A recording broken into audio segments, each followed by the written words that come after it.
komishanka doorashooyinka qaranka Soomaaliland ayaa magaalada Burco saaka si rasmi ah uga bilaabay tababarka halwadeennada ka shaqeynaya doorashooyinka Soomaaliland. Aqoon-yahanada loo xulay inay ka qayb qaataan hawshan weyn ee qaranka oo dhan ka dhacaysa 13 bishan ayaa waxa tababarka looga furay jaamacadda weyn ee magaalada Burco. waxaana goobtaasi soo gaaray Commissioner Kaltuun Sheekh Xasan oo ka mid ah xubnaha komishanka doorashooyinka qaranka Soomaaliland iyadoo kormeer ku martay fasalada kala duwan ee ardaydan loogu sameeyay casharrada iyo hoga tusaaleynta shaqadan loo igmaday. Gudoomiyaha komishanka doorashooyinka Soomaaliland ee gobolka Togdheer Farxaan Cilmi Cali iyo Commissioner Kaltuun oo la hadlay ardaydaasi ayaa kula dardaarmay sidii ay u hirgelin lahaayeen doorasho xor iyo xalaal ah oo dalka ka dhacda. intaasi kadib waxa afaaf kore jaamacadda magaalada Burco xafadeed ku qabtay Commissioner Kaltuun Sheekh Xasan iyo Farxaan Cilmi Cali iyaga oo ka warramay bilowga hawshan iyo arrimo kale oo khuseeya doorashooyinka iyo dadweynaha reer Soomaaliland. waxaan ku suganahay jaamacadda Burco halkaasoo maanta uu ka bilaabmay tababarkii ardayda ka shaqeyn doonta doorashada inagu soo foodle 13 bisha November.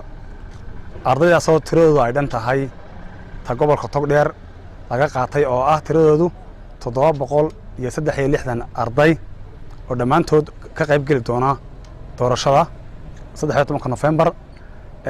halkaasoo maanta aanu ku daahfurnay tababarkoodii qaybtii koobaad oo socon doona 3 cisho laguna tababarayo sidii ay u maamul lahaayeen doorashada. waxaan u mahadnaqayaa runtii jaamacadda Burco oo mahadnaqaynaa oo runtii noo fududeysay aan ayaga mahad u celinaya runtii cid ka soo komishineerada qaranka oo hawshan runtii iyo shaqaalaha komishanka. maanta waxayna taaganay gunaanadkii waa doorashadii 10 maalmood bay naga xiga hadii ilaahay yiraahdo. tababarkeedii maanta inoo bilaabmay oo gobolka Soomaaliland kamid ah uu ka bilaabmay tababarkii lagu tababarayay ardayda jaamacadaha qaabka ay u galiyaan doorashada qaabka ay hadhowto u soo saari doonaan natiijooyinka. tababar fiican ayaa la siin doonaa muddada loogu talagalay. ardayda inta la sheegay nambarkeedu uu yahay 800 ku dhow ee gobolkan oo kaliya ka hawlgeli doonta loogu talagalay tababarkooda inuu ku dhamaado. waa waxa aad runtii loogu farxo maanta aynu oran karno Soomaaliland qaranka Soomaaliland guul ayuu taagan yahay. doorasho xor iyo xalaal ah nidaamkeedii baynu haynaa, horumarkeedii baynu gaadhnay.